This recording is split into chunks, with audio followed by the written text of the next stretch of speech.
Ouais, bonjour, bonjour les gars, bonjour. Attends, je vais violer le feu là. Ah, je me mets en sécurité, voilà, c'est bien. J'ai tenu à faire cette petite précision parce que là c'est juste une petite précision. Hein. Je suis en train d'aller faire mon sport comme d'habitude.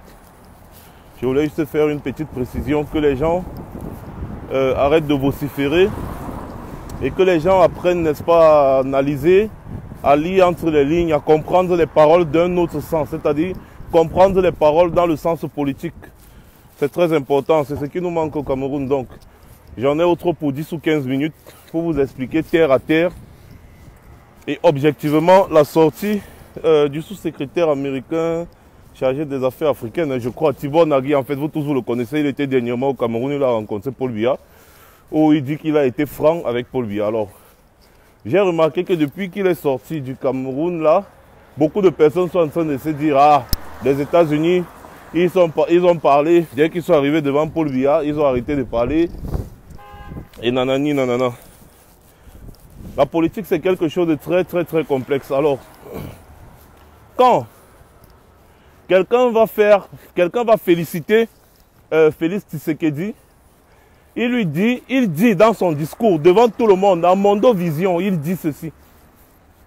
Vous êtes le seul président démocratiquement élu qui a assuré une transition pacifique dans les normes et dans les règles de l'art. Donc c'est sa façon de parler. J'ai posté la vidéo sur mon mur, vous pouvez aller écouter. C'est-à-dire, dans la première minute, les 60 premières secondes, il dit tout en quelques mots. Il dit bien, en Afrique centrale, il a dit au Congo, le premier président vraiment démocratiquement élu au Congo et qui a pris ses fonctions. Je ne sais pas si vous comprenez. Donc, c'est le premier président au Congo et en Afrique centrale qui a été démocratiquement élu et qui a pris ses fonctions avec une passation de pouvoir pacifiquement et tout ce que vous pouvez imaginer. Et analysez bien. En Afrique centrale, il y a eu les élections dans deux pays, le Cameroun et le Congo. Donc, à la suite de ses propos, il dit ceci. Dès que vous êtes arrivés, vous avez libéré les prisonniers politiques. Vous avez demandé aux forces de l'ordre de ne jamais interdire les manifestations publiques. Vous avez demandé aux forces de l'ordre de ne jamais empêcher les opposants de manifester parce que c'est leur droit. Vous avez libéré tous les prisonniers politiques. Quand vous faites le parallèle, quand vous écoutez cela, et quand on pense que le monsieur sort de Yaoundé rencontrer Paul Biya, qu'est-ce que vous analysez, qu'est-ce que vous comprenez? Il parle de l'Afrique centrale. Il y a eu élection au Cameroun. Tout le monde sait qui a été élu au Cameroun. En Afrique centrale, actuellement, tout le monde sait qui a arrêté les opposants, qui empêche les opposants de manifester et qui muselle les opposants en les cloîtrant en prison. Vous attendiez sûrement que le monsieur dise que vraiment Paul Biya, c'est un mauvais monsieur et patati et patata. C'est faux. Donc, ça c'est la position officielle des États-Unis. Ils ne reconnaissent pas Paul Biya comme étant le président démocratiquement élu. Pour ça, il faut qu'on soit clair et net. Et ces choses-ci, normalement, avec tous les directs, tout ce qu'on a déjà pu faire, ce qu'on a déjà pu vous expliquer, normalement, vous devriez déjà comprendre ça, sans qu'on ne soit obligé de vous expliquer cela. Donc, la vidéo est sur mon mur. Vous pouvez aller regarder. Bonjour, ça va? Ça va. Ouais, super. La vidéo est sur mon mur, vous pouvez aller regarder. Excusez-moi, vous n'allez pas voir ma tête pendant un certain temps parce que là, je vais m'échanger. Mais je pars, je continue de parler. Donc, les gars, le pays que vous voyez là court un grand danger. Le dernier espoir du Cameroun repose entre les mains du peuple. Je vous rappelle encore que ces temps-ci, il y a eu des élections en Afrique centrale, au Congo et au Cameroun. Et quand quelqu'un dit au président congolais qui a été élu qu'il est le seul président démocratiquement élu qui a pris les fonctions après une transition pacifique et autre. Et que ce président élu-là, n'est-ce pas, a marqué la politique en Afrique centrale par sa manière de faire. En quelques temps seulement, en quelques semaines, il a demandé que les forces de l'ordre n'empêchent jamais les opposants de manifester. Il a demandé qu'on libère tous les opposants, les opposants politiques qui étaient incarcérés. Il a demandé que toutes les manifestations publiques soient autorisées parce que c'est un droit démocratique, c'est fondamental. Quand vous faites ce rapprochement, vous comprenez quoi? Est-ce qu'on est obligé de vous écouter ça, de vous expliquer ça à tout moment? Non. Le monsieur sort du Cameroun où il a parlé à Paul Biya, franchement. C'est pareil quand ces gens étaient partis rencontrer Mobutu. Ils ont parlé à Mobutu, franchement. Ils n'ont pas besoin de venir devant la presse et dire que voilà, j'ai dit à Paul Biya qu'il doit dégager et on va le faire dégager par tous les moyens. Non. Apprenons à lire entre les lignes. Apprenons à comprendre ce qui se passe. Parce que notre pays est en train de courir un grave danger. Moi, je vous le dis et je vous le rassure. Et bientôt, vous m'appellerez prophète. Parce que ce qui va arriver dans notre pays, ce sera très grave. Si le peuple, lui, ne prend pas ses responsabilités, n'est-ce pas, pour mettre ce despote de Biya à côté. Biya n'est reconnu par personne. Je vous rappelle que Biya n'a reçu aucune lettre, n'est-ce pas, de félicitations, que ce soit de l'ONU, de l'Union africaine, ou alors de tous les autres présidents. Montrez-moi une seule lettre. Paul Biya n'a reçu aucune lettre de félicitations. Donc, en réalité, Paul Biya n'est reconnu par personne. D'autres vont venir me dire que voilà, les gars sont venus, ils ont appelé Paul Biya Monsieur le Président. Moi, je vais vous dire, même tous les anciens présidents ghanéens, on les appelle toujours Monsieur le Président. Le président Ahidjo, on l'appelle toujours Monsieur le Président. On l'appelait toujours Monsieur le Président, père son âme. Ce n'est pas OK à plus. On l'appelait toujours Monsieur le Président. Donc, quand tu es un ancien président, tu t'appelles toujours Monsieur le Président. Sarkozy, François Hollande, ces gens, on les appelle toujours Monsieur le Président. Donc, c'est juste une façon d'appeler quelqu'un qui a occupé les fonctions présidentielles dans un pays. Ça ne veut pas dire qu'on le reconnaît comme étant celui-là qui a été élu par le peuple. Tout le monde sait. Et laissez-moi vous dire, il y a un travail qui est en train d'être fait au niveau des lobbying, au niveau international. La diaspora américaine, les combattants des États-Unis sont en train d'abattre un travail énorme de ce côté-là. Et il y a au moins 156 plaintes que l'avocat de Maurice Kamto Dupond-Moretti, en fait l'avocat du MRC, celui qui va défendre tout le président élu et ses collaborateurs, ils ont déposé 156 plaintes, n'est-ce pas, à Genève. Donc, vous avez vu l'ambassadeur de la Suisse qui est parti rendre visite à Paul Biya. Ce n'est pas un fait divers. Apprenez à lire. L'ambassadeur de la Suisse est parti rendre visite à Paul Biya. Moi, je peux déjà vous dire ce qui a été dit. Je peux déjà vous essayer d'analyser ce qui a été dit. Ils sont sûrement allés dire à Paul Biya que mon ami, là où tu es là, fais gaffe. Sois sage. Parce que ce qui est en train d'être fait au niveau international ne va pas t'avancer. Au contraire, tu vas en subir. Donc, du coup, sois sage. Si tu n'es pas sage, tant pis. Parce que nous, on ne sera pas là pour te protéger. C'est ce qu'ils sont en train de faire et c'est ce qu'ils sont en train de dire. Donc,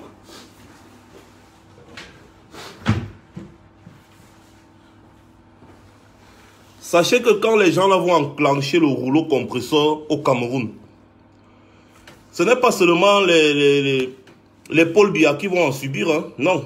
159 plaintes, merci beaucoup combattant Kamto. Ce n'est pas seulement les pro-Biya qui vont en subir, non.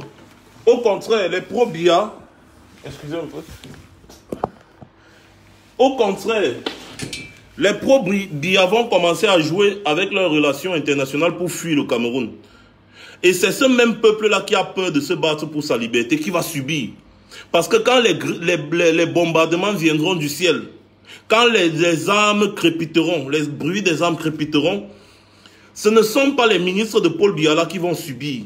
C'est vous là qui avez peur de revendiquer vos droits qui allez subir. Donc il faut le savoir que tous les Camerounais qui sont au Cameroun actuellement, en majorité sont des cadavres ambulants. Parce que les gens-ci que vous voyez là, nous on parle, on rit, Paul Biya va partir, c'est bien. Mais on sait très bien ce qui se passe souvent quand ces gens interviennent. Ils n'interviennent pas pour les beaux yeux des gens. Sachez-le, ils interviennent pour laver leur image et pour leurs intérêts. Donc, si la population camerounaise refuse toujours de prendre ses responsabilités, d'autres personnes viendront et feront ce que eux, ils ne veulent pas faire. Et ils vont subir, au lieu d'être des acteurs, ils seront des spectateurs qui subissent. Ils vont subir. C'est tout. Réveillons-nous. En fait, réveillez-vous. Pour ceux qui sont encore endormis, faites gaffe. Réveillez-vous. Il faut apprendre à lire ces affaires de géopolitique là. La sortie de Tibor Nagi devant Félix Tshisekedi au Congo, ça veut tout dire. Ça veut tout dire. Ça veut dire que les États-Unis apportent leur soutien à Félix Tshisekedi. Et ils ne reconnaissent aucun autre président en Afrique centrale qui a été élu et qui a pris ses fonctions, comme Félix Tshisekedi. Posez la question à n'importe quel politicien, il vous fera cette lecture. À part les malhonnêtes qui sont toujours sur les plateaux de Vision 4 là et machin truc là, tous les dimanches pour tromper les Camerounais. Il y a quelque chose qui est en train de se préparer au Cameroun. La seule façon de contrer ça, c'est que le peuple se lève. Si le peuple se lève, ces gens vont reculer et laisser le peuple. Ou alors, si le peuple ne se lève pas, ces gens vont prendre les devants et le peuple subira. Ça, c'est clair et c'est net. Maintenant, je vous ai dit, il y a des militaires. Il y a des militaires qui sont là et qui sont déjà prêts. Ils attendent juste que le peuple se lève, que le peuple réclame. Et ils auront la légitimité. Pourquoi les militaires actuellement ne peuvent pas faire comme ceux de 1984? Parce que l'ONU et l'Union africaine interdisent formellement des coups d'État militaires. Donc, aucun coup d'État, ne pensez pas qu'un coup d'État militaire peut se faire. C'est faux, ça ne peut pas se faire. C'est interdit par les lois internationales, l'ONU, l'Union africaine et tout ce que vous savez. Donc, si des militaires tentent de faire quelque chose, ils seront bombardés, vous voyez un peu, ils seront combattus en fait. Vous avez un peu vu ce qui s'est passé au Gabon. C'est interdit. Les militaires attendent la légitimité du peuple. Le seul renversement légitime qui peut se faire, c'est par le peuple civil, par le peuple. Et les militaires maintenant viendront en soutien au peuple. Moi, je puis vous rassurer et vous garantir que les militaires camerounais, il y a déjà une grande partie qui est pour le peuple et qui attend juste que le peuple se lève. Les militaires là sont muselés. Les militaires là n'ont pas de salaire. Les militaires là n'ont pas d'avantage de service. Les militaires là en ont marre de mourir. Paul Biya a rassemblé ses frères autour de lui. Il a mis ses frères son frère chef d'état-major des armées. Il a mis son frère commandant de la garde présidentielle. Il a mis son frère au ministère des Finances. Il a mis ses frères un peu de partout. Il a mis son frère ministre de la Défense. Il essaye c'est-à-dire de s'encercler de ses frères. Les militaires en ont ras le bol de ce régime. Moi, je vous le dis. Vous pensez que qui aime mourir? Qui aime aller tuer ses frères? J'ai parlé avec d'autres militaires dernièrement. Moi, je vous dis, j'ai parlé avec un colonel. C'est parce qu'on ne peut pas citer leur nom ici. Ils nous encouragent. Ils disent encouragez ce peuple à se lever. Parce que si ce peuple ne se lève pas, nous ne pourrons rien. Si ce peuple se lève 100, 200, 300, on va seulement les disperser. Mais si le peuple se lève par milliers, même si c'est seulement 10 000 Camerounais qui se lèvent, nous allons les soutenir. Moi je vous dis cela. Seulement 10 000 Camerounais, nous allons les soutenir. C'est ce qu'ils disent tout le temps. Je vous poste souvent des vidéos des militaires qui témoignent à visage couvert ici. Là, vous dites que c'est pas un militaire.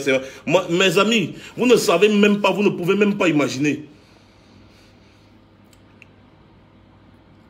Les militaires camerounais en ont marre de la guerre qu'il y a au nord-ouest et au sud-ouest. Beaucoup en ont marre. Vous allez remarquer ceux qui meurent là-bas, bizarrement, ce sont tous des jeunes qui viennent d'être formés. Mais les militaires, les anciens, tous ces gens-là en ont marre. Ils en ont marre. Ils ne reçoivent pas leurs primes. Ils ne mangent pas bien. Les gars sont fatigués parce qu'à Yaoundé, on détourne tout l'argent. Vous pensez que les militaires là sont contents de voir comment les Mebengo, tous ces gens de Paul Biya détournent l'argent, ils sont plus contents. Ils ne sont pas contents, ils n'étaient pas au courant. On les a mis au courant. Maintenant, les gars sont fâchés. Les militaires sont plus fâchés que vous. Mais seulement les militaires là, avec l'honneur et la tenue qu'ils portent et les lois internationales, il est interdit de faire un coup d'État. Les militaires ne peuvent pas faire un coup d'État. Ils ne peuvent pas renverser Paul Biya. Ils ne peuvent pas. C'est le peuple qui peut le faire. Le peuple. C'est le peuple. Exactement. Tali Ndjandja. Vous avez vu ce qui s'est passé en Algérie. Le peuple est parti, les militaires ont suivi. Les militaires ont exigé la démission du président parce que le peuple est fâché. Voilà le même scénario. C'est comme ça. C'est comme ça que ça doit se passer. Et non autrement. Voilà. Donc, les gars, je voulais vous expliquer clairement la sortie du sous-secrétaire américain là. Faisons attention parce que si ce sont les gens là qui décident de prendre les devants au Cameroun, nous allons souffrir. Moi, je peux vous garantir que dans 10 ans, on va pas oublier ce qui s'est passé au Cameroun. Moi, je vous le dis. Nous sommes le 5 avril 2019. Rappelez-vous bien de ce jour. Maintenant, je vais aller en salle.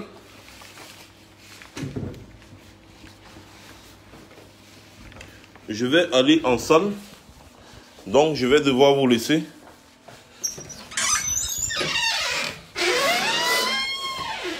Je vais devoir vous laisser, les gars.